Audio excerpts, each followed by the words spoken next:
Jesus is our righteousness. God keeps his promises. God's Son brings peace.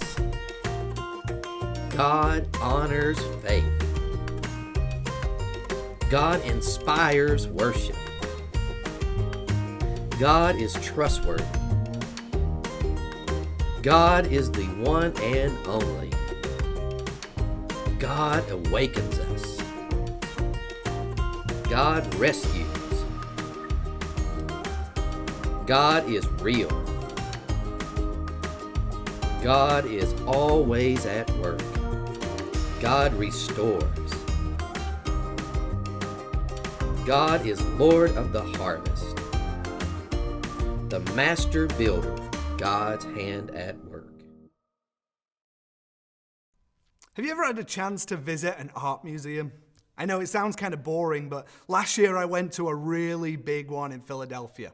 I saw some of the most expensive art pieces in the world. And as I looked at the art, I like to wonder what might have inspired the artist to paint that picture.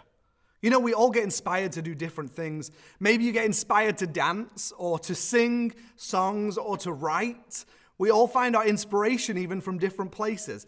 Maybe you find it from school or your family or your friends. And in the Big God story this week, we're talking about the way King David was inspired by God.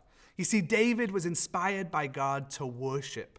That means that David was so inspired by who God is and all that God had done for him that all he could think but do was to worship God. And David had a lot to thank God for.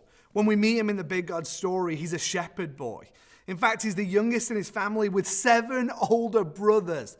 Imagine how that must have felt. God didn't care about David's age or appearance. He cared about his heart. David was described as a man after God's own heart. And God chose David to be king of Israel because he knew David would serve him with his whole heart. David was inspired to worship God in a number of ways. He wrote a number of the songs in the book of Psalms. David loved to worship God through writing songs. He didn't just write songs when he was worshiping and when he was feeling joyful. Instead, he worshiped when he was sad, when he was sick, or even when he was scared. Even when he was facing real big troubles, he wanted to worship God for who he is. David worshiped God in another way by trusting and relying on him, even in challenging situations. You see, God helped David kill a lion and a bear, and God even helped him defeat the giant Goliath. David continued to trust God even when he was king. God used David to bring the Ark of the Covenant back to his people. The Ark of the Covenant meant that God's presence dwelled among his people. And so when the Ark had been stolen, it was a real bad thing. But God helped David return it to the capital city of Israel, Jerusalem.